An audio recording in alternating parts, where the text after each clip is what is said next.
Bonjour à tous. Alors aujourd'hui on va parler de l'insuffisance respiratoire. On va faire une petite révision sur ce thème. Euh, voilà, il faut savoir que l'insuffisance respiratoire en fait ça résulte bien d'une mauvaise oxygénation du sang et ça se manifeste par un essoufflement, des difficultés à respirer et une grande fatigue. L'insuffisance respiratoire, ça correspond en fait donc à une incapacité du système respiratoire à apporter suffisamment d'oxygène et à éliminer correctement le gaz carbonique. Donc comme vous vous en doutez, la respiration c'est une fonction qui est vitale car c'est elle qui fournit de l'oxygène à l'organisme et qui élimine le gaz carbonique.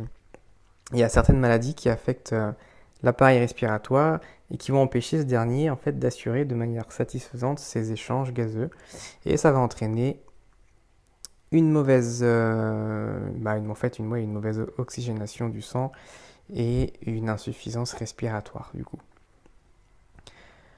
Alors il faut savoir que la respiration elle va reposer sur deux fonctions. La première, c'est la ventilation qui est assurée par la pompe respiratoire et la deuxième, c'est l'hématose qui correspond aux échanges gazeux d'oxygène et de dioxyde de carbone. On va distinguer deux types d'insuffisance respiratoire. Il va y avoir l'insuffisance respiratoire obstructive et l'insuffisance respiratoire restrictive. Concernant l'insuffisance respiratoire obstructive, eh bien, ça va résulter en fait d'une obstruction partielle des voies aériennes, en particulier un rétrécissement du calibre des bronches qui réduit le débit de l'oxygène qui est apporté par l'organisme. On va voir qu'il y a trois maladies pulmonaires qui sont principalement à l'origine de cette obstruction. Donc il y a la BPCO, il y a l'asthme et l'emphysème.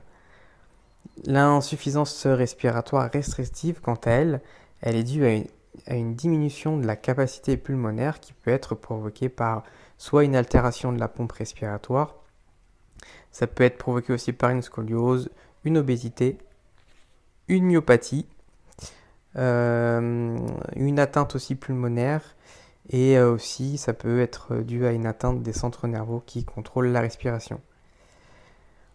Ça peut être dû aussi à des maladies neurodégénératives comme la sclérose latérale amyotrophique.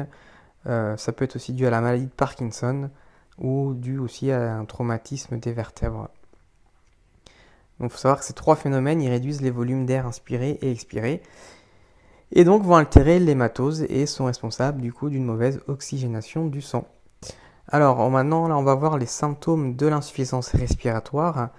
On va pouvoir noter la dyspnée. Donc dyspnée c'est un essoufflement et ça peut aussi être dû à une fatigue survenant à des efforts, même très minimes.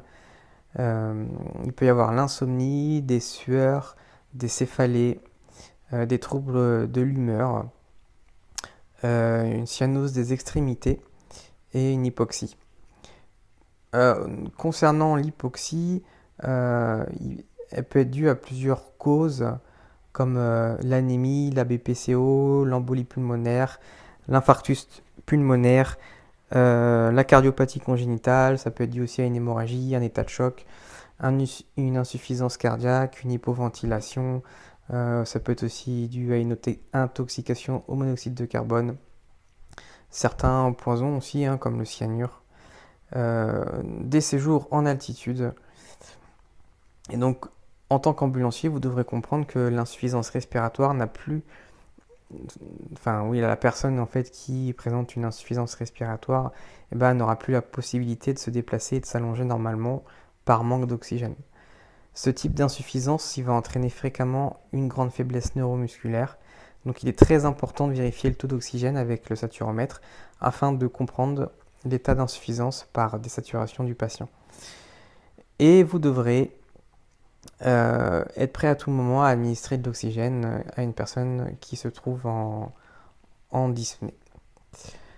Alors, il y a certaines pathologies respiratoires qui vont demander à ne pas dépasser un taux de saturation à plus de 95% en air ambiant.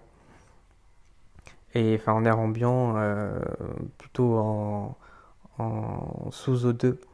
comme l'asthme, l'insuffisance cardiaque, la BPCO, les maladies des voies respiratoires. Et en cas de séjour aussi, ça peut arriver à des altitudes supérieures à 1500 mètres. Dans tous les cas, en cas de doute, vous devrez vous référer à l'avis du médecin régulateur du centre 15.